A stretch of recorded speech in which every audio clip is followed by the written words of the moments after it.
Bueno, fijaros que ya hemos metido la pata de lleno dentro de esto que se llama el Machine Learning, ¿no? El aprendizaje de las máquinas, aprendizaje estadístico, y que básicamente la técnica más sencilla y más aplicable de Machine Learning para un problema es la máquina de soporte vectorial lineal, ¿vale? En nuestro caso, o la clasificación o la segmentación a través de máquinas de soporte vectorial se puede llevar a cabo con una gran cantidad de opciones, en particular el Support Vector Classifier, el Linear SVC, soporte clasificador vectorial lineal, es el más sencillo. Antes de ir de lleno a aplicar el SVC directo a nuestros datos, vamos a ver un ejemplo muy simple que nos ayude a consolidar qué narices es trabajar con un SVC, ¿vale? Con un Super Vector Classifier. El objetivo de un Linear Super Vector Classifier es intentar encajar los datos que le proporcionemos, devolviéndonos el mejor hiperplano que sea capaz de dividirlos, de categorizarlos y de separarlos, ¿vale? A partir de ahí, después de obtener ese hiperplano, uno puede necesitar añadir unos más rasgos o más elementos al clasificador para establecer qué tipo de clase predecida nos ha llevado a cabo, ¿vale? Esto lo que hace es que este algoritmo sea súper específico para nuestro uso cuando tengamos pocos datos o se puedan separar de forma lineal, a pesar de que se pueda utilizar en gran cantidad de situaciones. Vamos a ver un ejemplo muy sencillo y vamos a establecer las dependencias básicas. Vamos a cambiar, aquí os había puesto Supervector Machine, voy a empezar por Linear Supervector Classifier, ¿de acuerdo? Y así nos quedará más separado el vector clasificador por un lado del que luego os explicaré más general.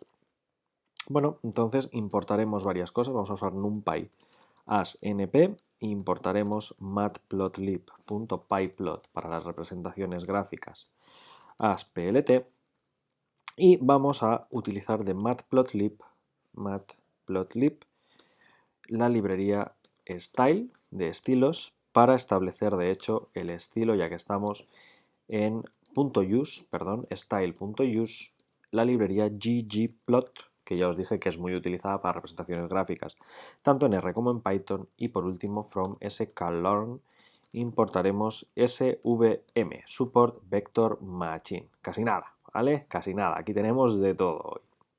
Bueno, Matplotlib evidentemente no es necesariamente para llevar a cabo un Linear Supervector Classifier, sino que la razón por la que lo estamos añadiendo es para añadir una visualización de datos que se vuelve crucial en el caso de una Support Vector Machine.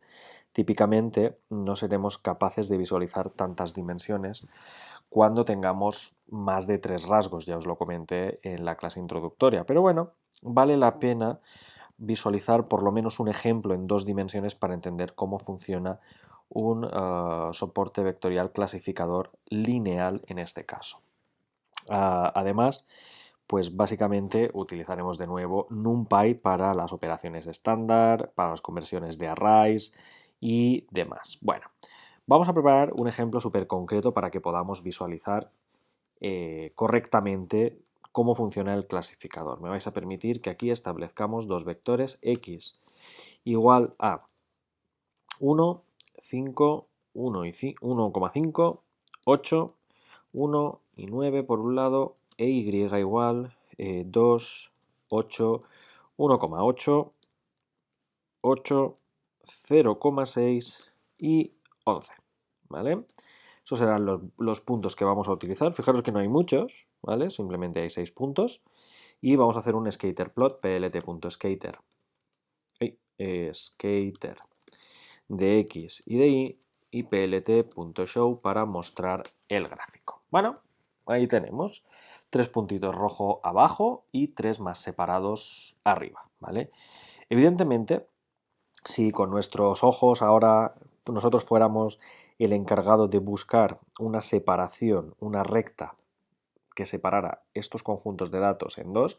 Recordad, estoy en un espacio de dimensión 2, por tanto, lo que busco en este caso es una recta que separe unos puntos de otros. Pues evidentemente, si lo quisiera hacer yo, pues a ver, mis ojos no es que sean una maravilla, ¿no? Pero bueno, aquí tendríamos estos tres juntitos, y por aquí buscaría una recta así, torcida, ¿vale? Que intentará separar ambos de algún modo, ¿vale? Entonces, con dos rasgos, con solo dos columnas o dos columnas de datos, dos variables, elaborar un gráfico bidimensional es súper sencillo. Si tuviéramos tres columnas de datos, tres rasgos, tres variables, ¿podríamos elaborar un diagrama en 3D? Pues la respuesta claramente será sí, sí que podríamos, pero ya la visualización sería un poquito más complicada y sin embargo, evidentemente, con cuatro variables, con cuatro rasgos o con 400, ya me da igual, pues sería imposible, ¿no? Podríamos intentarlo, pero sería totalmente imposible visualizar esos datos, esas 4, 5 o 400 variables combinadas a la vez en un gráfico. Bueno, entonces, ahí es cuando tenéis que empezar a entender la potencia que tiene el Machine Learning, porque, claro, ver y analizar un número alto de dimensiones para un humano es imposible, ¿vale? Para un humano es totalmente imposible. Para una máquina le va a dar igual. Ahora va a analizar y va a dividir los datos por nosotros en dos, pero si en lugar de tener aquí un hiperplano de dimensión 1, una recta, tuviéramos 400 variables diferentes, generar para él un hiperplano de dimensión 399 sería absolutamente el mismo trabajo, no haría más, ¿de acuerdo? Con esto en mente es muy importante, no lo perdáis de vista, Machine Learning es que un ordenador lleve a cabo lo mismo que haría un humano de forma perceptible, pero donde un humano no puede trabajar, que son un espacio de dimensiones muy grandes.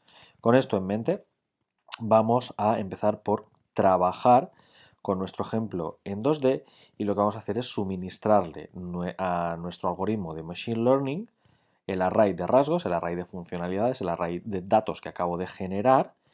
En lugar de tenerlo en coordenadas separadas X e Y, pues podemos montarlo en un data frame o en un array combinado, por ejemplo, y así pues él podrá trabajar correctamente con las funciones y intentar buscar esa recta, ese separador lineal que sea capaz de dividir los datos en dos conjuntos separados.